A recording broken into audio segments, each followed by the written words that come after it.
So you're training hard, you're eating well, but you're still struggling to see progress? Well, could it be down to your sleep routine?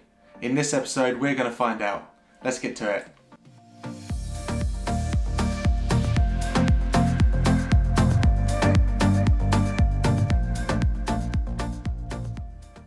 Hello and welcome back to the Run, Lift, Eat, Evolve podcast. This is season 1, episode 4, and in this episode we're going to talk about sleep and routine. So within training, by far the most overlooked aspect of training is sleep and recovery. So in last week's episode I talked about the 3 pillars of fitness. You've got the training, which I always refer to as the fun bit. You've got the nutrition, which is all about discipline and self-control, and then you've got recovery. There's 2 kind of areas to recovery. First of all, there's like sleep and like your sleep cycles, and then next is kind of like mobility and looking after the flexibility of your body, but we'll cover that side next week. Today we're going to focus on sleep, your sleep patterns and your sleep routine. So there's a book I read last year called Why We Sleep by Professor Mathew, and that goes in great detail to why we sleep, and you can get that on Audible or actually buy the book, but I highly recommend everybody gets that. I'll put a link to that in the bio, but I highly recommend it. It goes into great detail, and I think it's something that everyone should look into, regardless if you're into fitness or not. Controlling your sleep and having a pattern to your sleep will not only just help your body recover, but it's good for your health and just longevity of your body. So if you feel you're not making progress, it might be down because of your sleep pattern. And as an adult, it doesn't matter what you think is right for your body. It doesn't matter what you believe is the best of how many hours you need or whatever. There's scientific facts of how much sleep we need, and there is reasons why we need a certain amount of sleep, and we need to look after our bodies in a certain way. Just because you believe you don't need that amount of sleep, that doesn't mean that's true. And when you're a bit younger, you can get away with doing all-nighters and then going into work, and you can get away with only having 2 or 3 hours sleep and catching up on the weekend. As you start getting a bit older, you're not going to get away with that as much, and it's always going to affect your performance, not just in gym and training, but in life and how you how you perform in work, your brain health, your eye health. Everything's going to be affected by your sleep. Okay, so our body is always looking for structure, it's always looking for consistency, and it's important we give it that. So within sleep, you have something called sleep cycles, where imagine this is a graph, you're awake, you have light sleep, then you have deep sleep. So throughout the night, you go into sleep, and then you fall into deep sleep, then you come back to sleep, back down to deep sleep, sleep, back down to deep sleep, sleep, back down to deep sleep. When you have alcohol or caffeine, it keeps you at the top where you're awake into sleep, and you're just having this little curve over the light sleep, and you never really fall into deep sleep. And we're meant to go through this deep sleep cycle every 90 minutes. So you go through a chunk of those in a night, 5 of those big curves within a night. But when you have alcohol or caffeine, what that does, that stops you going into that deep sleep. So that's why if you have alcohol and you sleep for 10 hours, you can still wake up feeling awful. And it's not because of the amount of time you got in bed, it's because you've not gone into deep sleep, you've not gone into REM sleep. And I'm not going to cover all that on this episode in this short time. That's something you should go away and read this book and learn about that. But as a quick overview, your body goes through big 90-minute cycles, and if something interrupts those before you go into bed, you won't fall into those 90-minute cycles. So that's why I'm going to talk about routine and sleep. So within these episodes, I always like to refer things back to me and to what I do. So I live on my own, we're still in lockdown, and when you live on your own, you can get in really good habits or really bad habits really quickly because you've got no one to snap you out of them. So at the beginning of lockdown, I just got in this really bad sleeping habit where I was going to bed late. I was going to bed 12, 1 o'clock every night, because there was loads to watch on Netflix. I mean, there's nothing to watch now, but there was loads to watch on Netflix that I've not seen before back in April and May of 2020. So I was just staying up, watching the other episode, next episode, and then kept getting to 12, 1 o'clock every night. And I got into that bad routine. And then also my sleep just wasn't that great. I wasn't getting 8 quality hours of sleep every night. And it goes that refer back to the book of Why We Sleep. You know, as an adult, you need to be getting 7-8 hours every night. You can go so far on 6, but you need to be hitting 7-8 hours of sleep every night. And I look at my sleep, and I just wasn't getting quality sleep. Also, I wanted to I started getting into cycling in 2020, and I wanted to focus on cycling, and the only time I had to cycle in the day was actually at 6:30 in the morning, because then I can go at 6:30 to 8, come back, shower, breakfast, and then be ready to work from 9. So I was like, right, 6:30 every night, at 6:30 every morning I want to go cycling a few days a week, 4 days a week, but I was going to bed at 1 AM, so unless I wanted to commit to having 5-6 hours sleep max every night, that would only end badly anyway for me. I'm not going to be recovering from my other training, and I'll just be tired all the time. So I needed then to get myself in a routine where I started going to bed earlier. So first of all, I was like, right, let's set my alarm for 6:30 every day. If I wake up tired, that's my fault. If I go to bed late, that's my fault. I just need to keep waking up. So first of all, I set my alarm to go off at 6:30 every day, and then eventually I started getting so tired I wanted to go to bed earlier. But I was getting to bed at 10 and I just couldn't switch off, and it just took me a while to switch off. So then I just had to look at my bedtime routine. And I feel that everyone should have a bedtime routine. And if you're someone that sleeps badly, it's quite hard to take advice on sleep, but if you're someone that sleeps badly, there's just something you're doing wrong, and you can fix that, and once you fix that, you'll sleep better. Unless you've had a lifetime of sleeping badly, it's only something you've done recently that's stopping you drifting off and sleeping. And most of it's down to playing on a laptop, like working on a laptop late at night, looking at your phone, flicking through social media, watching my YouTube channel and stuff, or just like watching random nonsense on TV too late. So for me, I had to get myself in a routine, and what my routine is, things I had to look at was how late I was eating.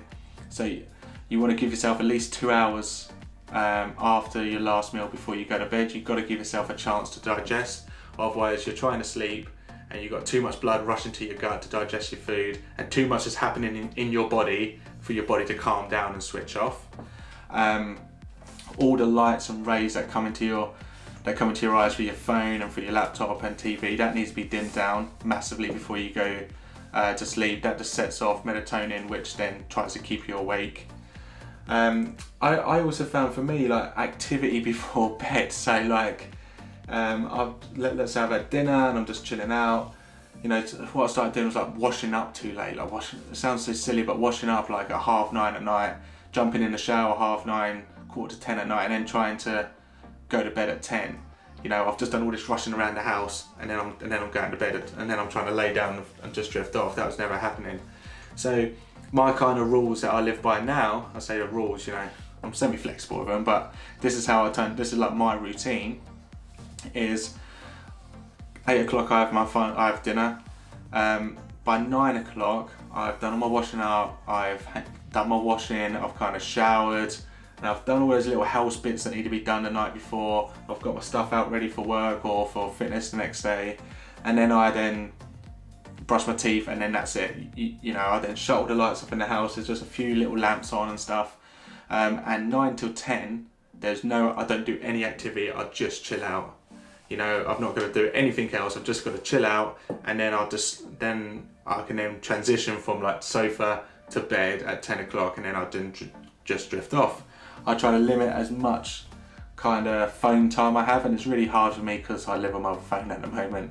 I love a bit of social media. I'm just flicking through stuff. I get messages all the time. I'm in different bloody WhatsApp groups that keep going off. So I'm quite keen with playing on my phone, but I have the light turned all the way down, and I watch a bit of TV, and then I try to read. That's kind of my thing now, where I'm just trying to read for 15 minutes before I go to bed. But for me, it was like having food by 8 was a big factor I had to fit in. That my food kept drifting back, and I was having kind of my evening meal at 9 and then trying to go to bed at 10. That wasn't working. So 8 o'clock is kind of my cut off to eat, and then 9 o'clock is cut off for like showering and other activity, and then it's just after 9. I tend to turn the heating off after 9 so the house cools down a bit, so I'm not sleeping in an oven, and then that kind of just creates a nice room temperature, and then I can just drift off, and then I'm in quite a good routine now. So I do that, I'm asleep by 10, 8 hours, and I wake up at 6:30 every day to then jump on a bike and do some training. So I've got a turbo, so in the winter I'll just use my turbo on my bike, and then in the summer I'll be going Richmond Park or something and doing a couple of laps there. Something else that helped me, I've got one of these alarm lamps. I can't think what they're called now. I'll find out the name of it and then I'll put it in the link. But I've got one of these light alarms, sorry. So I set my alarm for 6 AM, or let's say, yeah, I want to cycle at 6:30, I wake up at 6 AM. I set my alarm for 6 AM, but my light alarm for 5:40. And then that just means at 5:40, like a dimmer switch, this lamp goes off really light, and it just gets brighter and brighter and brighter until 6 o'clock. This lamp's on full, and it's when the room's pitch black, a lamp's enough to light it up, right? So it just slowly dimmers up and gets brighter and brighter and brighter, and then at 6 o'clock it's full bright, and then your alarm goes off. That's a great way to wake up because your eyes get used to light. So you just naturally kind of open your eyes and you can look at your phone or something straight away. Unlike when it's pitch black and you look at your alarm and your eyes are shut and it hurts and it's just like, oh, and then you go back into snooze mode. If you don't have a light lamp, I highly recommend you get one. It just lights up the room. It's just so easy to wake up.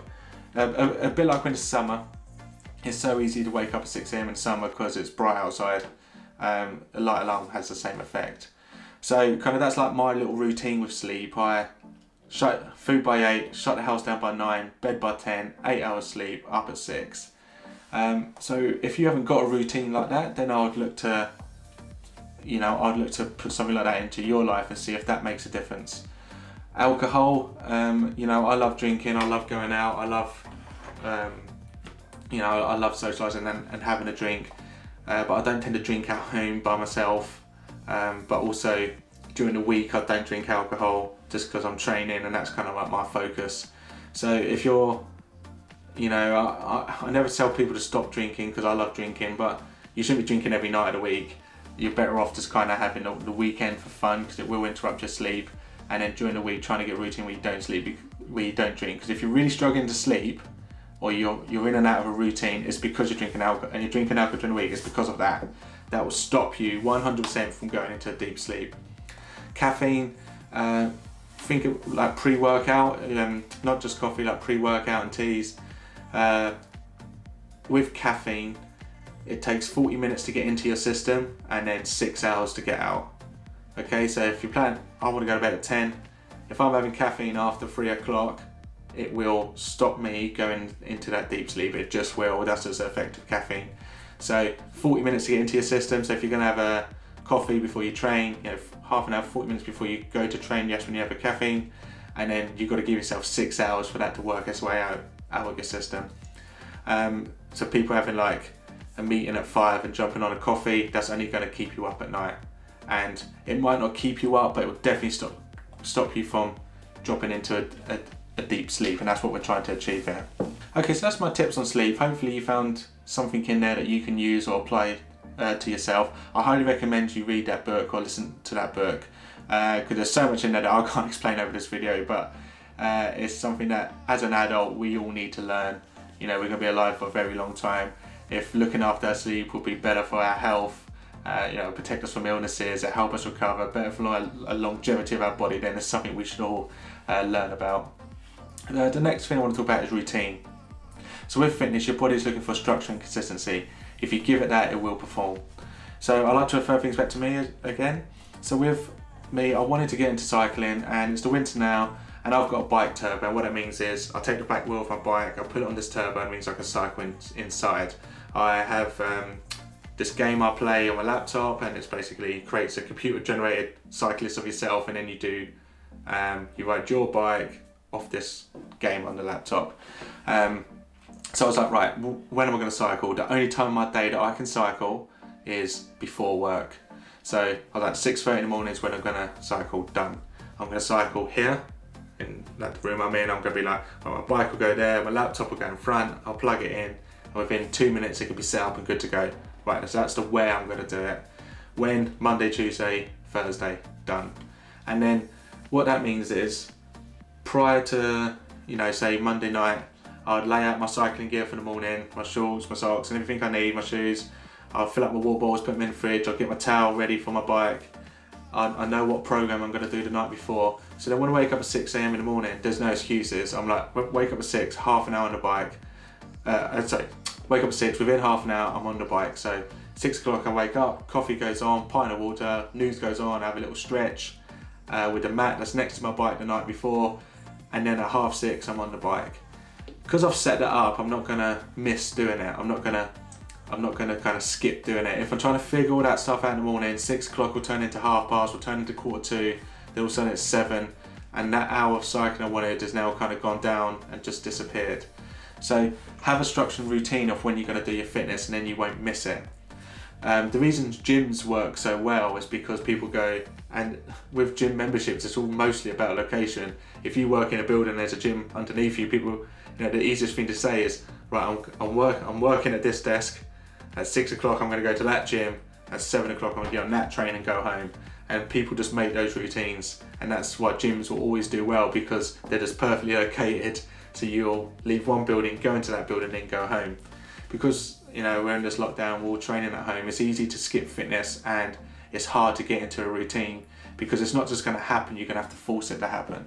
You're going to have to say, I'm going to train here, using this, wearing this at this time. And if you have that beat into your life somehow, then you'll stick with it. And if you've gone through a bit of an up and down kind of motivation swing with training at home, it might be like, let's say at the beginning you was hammering it 3 times a week, and then that's just kind of disappeared. That's because your routine's disappeared. Okay, there's a lot of hours in the day. It's different when you've got a family. I'm not going to talk about people with family. You've got to make your own time and figure out that time around what works with your family. But especially if you don't have a family, then you've just got to fit training around your work. If you're someone that wants to train at 6 p.m, but you're going to be working till 8, you always work past 6 p.m, 7, 8, then that 6 p.m. is not going to be a good time for you to train. You're just going to continuously miss it, and then push it to Tuesday, push it to Wednesday. So you need to find a timing that works for you. And if that means trying to go to bed earlier to wake up earlier and train, then that's it. If you're someone that knows you work late, but you can take a lunch break, if that's the time you train, that's the time you train.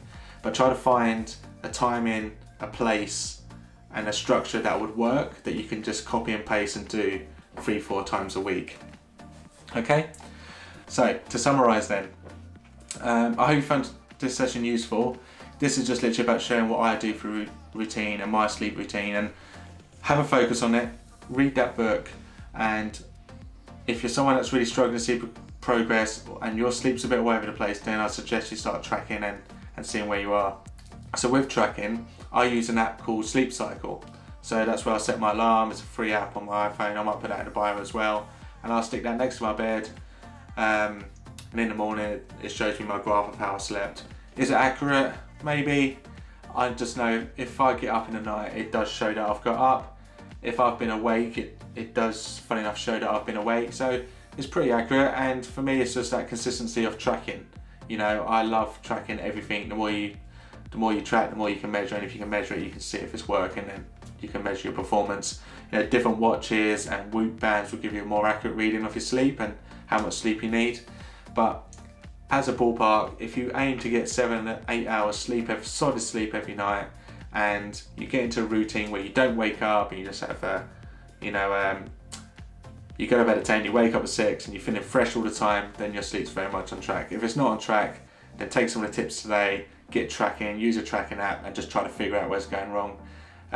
You're not broken, there's just something you're doing wrong that's affecting your sleep if you are a bad sleeper. Okay, so I hope you found this useful. I'll put loads of links in the bio that you can jump on, and in next week's episode we're going to look at mobility training, flexibility, and just looking after your body. Okay, I'll see you next week.